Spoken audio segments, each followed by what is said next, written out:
Hey, how's it going everyone? This is Wylam here. In today's video, I want to take a look at some of the rumors for the GFX100S that's scheduled to be announced in January. At least that's what I'm hoping for. Let's go ahead and dive straight into the rumors. So I'm on the Fujifilm's website, one of my favorite websites to read. It looks like the GFX100S will be using the same 102 megapixel sensor as its bigger brother, the GFX100, which has IBIS. It doesn't look like this one will be coming with IBIS because at the $6,000 price point, it probably is pretty hard to fit in. But as I said in other videos, I do think it's really important that Fujifilm continues to work on lowering the price of medium format cameras, because there are already rumors that Canon is working on a 90 to 100 megapixel full frame camera. So in terms of megapixels, the full frame equivalent, they're going to catch up in megapixels. I'm not sure if I've discussed this in other videos, but the Nikon Z mount, the Canon RF mount, they're both medium format mounts. In other words, you know how technology goes. It always gets bigger,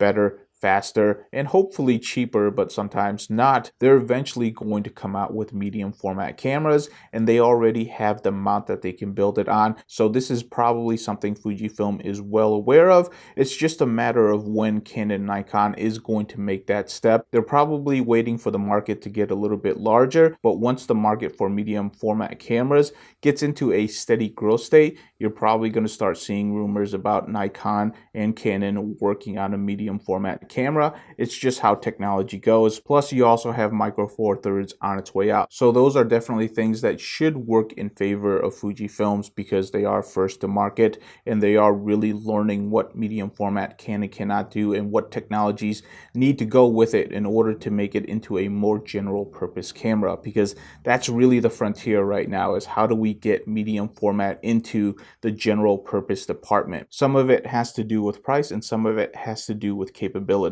But let's go ahead and continue on to the less. One thing that Fuji Rumors is saying is that it looks like this camera most likely will not come with IBIS, which is a shame. What it generally means for me when I actually have a camera without IBIS is that I always prefer lenses with optical image stabilization, which in the Fujifilm world means that you're going to be limited to variable zooms, because most of their primes will not have optical image stabilization, which is kind of a shame because those are some really terrific lenses and they're usually priced really well. One thing that we don't have information on, and it's something that I hope they improve in this version of the camera, which is the processing capabilities of the camera, in which it's able to do video very well and also be able to scan pictures very quickly. So that's something that I hope they continue to improve on, but we really don't have any information on that. Now, in another post, Fuji Rumors has stated that the GFX100S will not have a fully articulating screen, which is fine for me. I really do like fully articulating screens